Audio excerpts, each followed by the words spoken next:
Here's the truth about why an entire American neighborhood is empty today. Not one house was torn down. The streets are still there. The sidewalks are still there. Even a few homes are still standing.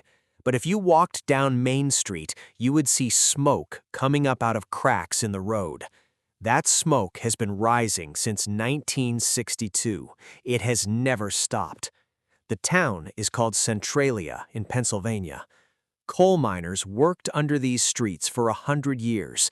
Then a fire started underground, and it kept eating through the coal, mile after mile, year after year. Officials had a real chance to put it out early on, for very little money. They let that chance slip by. What you are about to see is one of the strangest true stories in American real estate, a neighborhood that did not fall to a disaster everyone saw coming. It fell because of choices people made, one small decision at a time, until the ground itself was no longer safe to stand on. That first bad decision happened in May of 1962. The Volunteer Fire Company was hired to burn trash in an old strip mine pit before Memorial Day. It seemed routine, but the pit connected to old mining tunnels running under Centralia, and the fire slipped through a gap into the coal seam below. From that moment, this was no longer a trash fire. Coal fires do not go out on their own. They burn slow, for years at a time. What mattered most was cost. Officials looked at what it would take to put the fire out before it spread, and their estimate came to $10,000 to $20,000, a small price for a fire that would go on to eat an entire town. The money was not there, so the fire kept burning. Then a local man named Alonzo Sanchez stepped forward. He offered to dig the fire out for free. His only condition was simple. He wanted to keep the coal he pulled along the way. The town council said no. The coal did not belong to Centralia. It belonged to a mining company, and nobody wanted the legal mess. A free fix turned down over paperwork. For the next 15 years, the fire crept along out of sight, while the town lived its normal life above it. If this is pulling you in, hit subscribe now. By the late 1970s, people in Centralia still told themselves the fire stayed on the edge of town. In 1979, a gas station owner checked his underground fuel tanks and found them almost 100 degrees hotter than normal. That was the first sign the fire had moved closer than anyone wanted to believe. 2 years later, on Valentine's Day 1981, it stopped being a sign and became a life-or-death moment. 12-year-old Todd Domboski was in his grandmother's backyard with his cousin. They noticed a thin wisp of smoke rising near a tree and walked over to look. Without warning, the ground opened beneath Todd's feet. He grabbed a tree root and held on while his cousin pulled him out of a hole that was later found to be filling with deadly carbon monoxide. A few more minutes down there, and he would not have survived. That same day, state politicians happened to be in Centralia, meeting with borough officials about the fire. Word of what happened to Todd reached them within hours. Within days, Pennsylvania's governor toured the town himself and moved 3 families out of homes considered unsafe. What over a decade of memos and hearings had failed to do, one near miss did in a single afternoon. It made the danger undeniable. But the fire still did not stop, and neither did the argument over who was responsible for it, or who even owned what was burning beneath the streets. Some people believe the government let Centralia burn on purpose just to get at the coal underneath. It sounds like a clean explanation, but it falls apart on one simple question.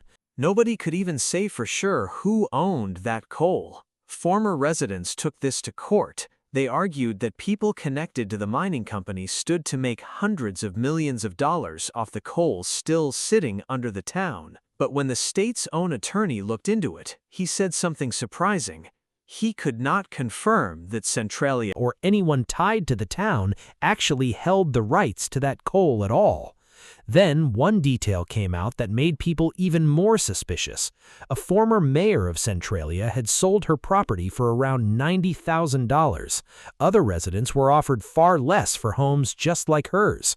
That payout gap, not the coal in the ground, is what really fed the anger, the sense that some people were being treated differently than others.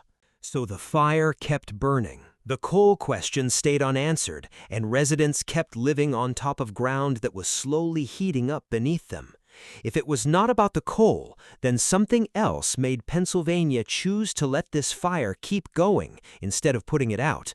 That answer comes down to a number so large it changed everything. 2 years after Todd Dumbosky nearly vanished into the ground, officials had to put a hard number on it. Engineers worked out what it would cost to finally put the fire out, not back in 1962 when it might have been cheap, but now, years later. The final estimate came to $663 million. In today's money, that is close to $2.2 billion. Now compare that to the other option on the table. Instead of fighting the fire, the state could simply pay to move the people out. That cost came to about $42 million. $2 billion against $42 million. That is not a close decision. Fighting the fire meant spending 50 times more money for a result that still was not guaranteed to work. Moving people out meant solving the human problem directly for a fraction of the cost. So Pennsylvania chose the cheaper path, not because the fire had become less dangerous, because the math had become impossible to ignore. A town was about to be erased, not by an explosion, not by a single disaster, but by a spreadsheet. The people still living there did not disappear right away, though, and what happened to the ones who stayed is stranger than you might expect. By now, you might be picturing a town where every house sits directly on top of the fire. The reality is more complicated than that. Some journalists and researchers have pointed out that the remaining residents were not all in the immediate path of the underground fire, but that does not mean the situation was harmless. The real danger was uncertainty, shifting ground, toxic gases, and no clear guarantee of where the fire would move next. David de Kock has followed Centralia longer than almost any journalist alive, and his reporting shows that the fire's risk was never just about one exact spot on the map. Residents understood that too. The town had become unstable in ways that went beyond a single burning seam, which is why so many people eventually left. Centralia was not empty because every remaining house was doomed overnight. It emptied because living there became a bet nobody wanted to keep making. That distinction matters because Centralia's collapse was not one dramatic moment underground. It was fear, uncertainty, and long-term risk building for years.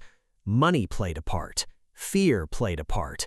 And a story spreading around the world made the town feel even more doomed than it already was.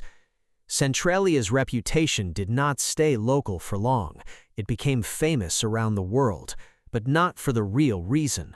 Most people connect this town to the video game Silent Hill. That connection is not actually true.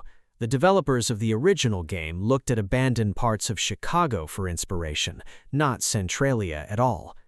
The real link came later through the 2006 movie. The screenwriter, Roger Avary, built the film's setting around Centralia. His own father had worked as a mining engineer, so the story hit close to home for him. Reports say the project was even developed under the working title Centralia itself. Once that film came out, the image spread everywhere. A town swallowed by fire, streets cracking open, smoke rising from the ground like something out of a horror story. It was a powerful image. It was also more frightening than what was actually happening on most of those streets. The space between the legend and the facts shaped everything that came next. How outsiders saw the town, how residents were treated, how quickly the world decided this place was finished. A fire that was mostly avoidable on most streets had turned into a horror movie backdrop known worldwide. But somehow, even with all that fame, One small piece of Centralia is still standing today, and what's still standing is odder than anything the film imagined. Everything else about this story makes what comes next sound impossible.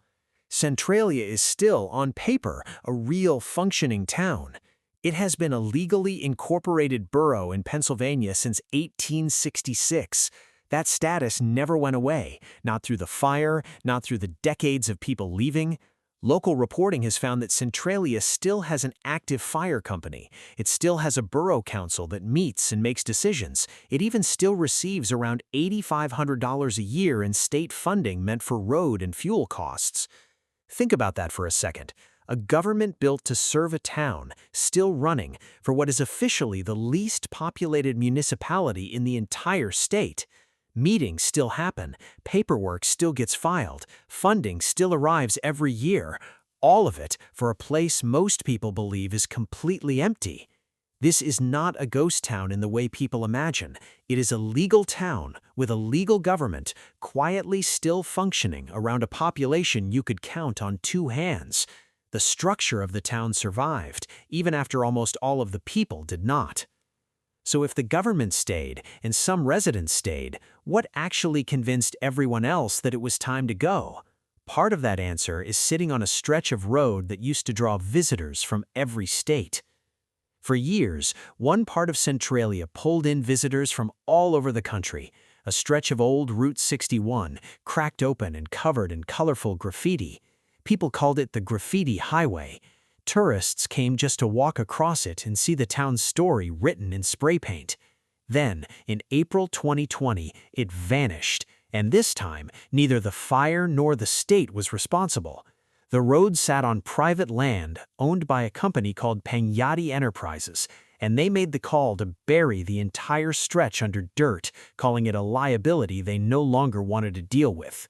People pushed back hard. A petition to reverse the decision came within a few thousand signatures of its goal. It was not enough. The road stayed buried. That single decision fits the same pattern as everything before it. Not one dramatic event, but a string of smaller ones, each protecting somebody's interest at the town's expense. Piece by piece, decision by decision, Centralia kept shrinking. And the population numbers tell that same story. Just over 1,000 in 1980, 63 by 1990, 21 by 2000, down to only 4 or 5 people today. Add all of those small decisions together, and this is where they land. So here is what actually happened to this neighborhood.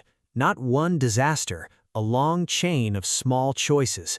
A $10,000 fix rejected in 1962, a free offer to dig out the fire turned down over legal rights to coal nobody could clearly claim, a gas station in 1979 that proved the fire had moved closer than anyone wanted to admit, a child who nearly fell into it in 1981 and forced the state to finally act, then the number that decided everything.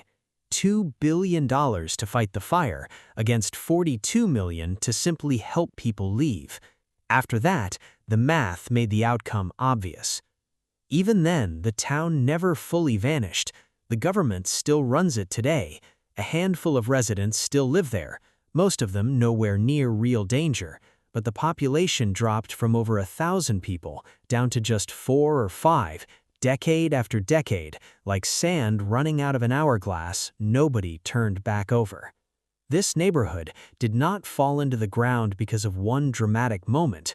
It fell because every chance to save it ran into the same wall: cost, ownership, and timing, again and again, until there was almost nothing left to save. Centralia is still there today, smoke and all, sitting quietly under a Pennsylvania sky. Proof that a place doesn't need a disaster to disappear. It just needs enough small decisions made the wrong way for long enough. If this story stayed with you, subscribe for more places like this one, and tell me in the comments which town we should uncover next.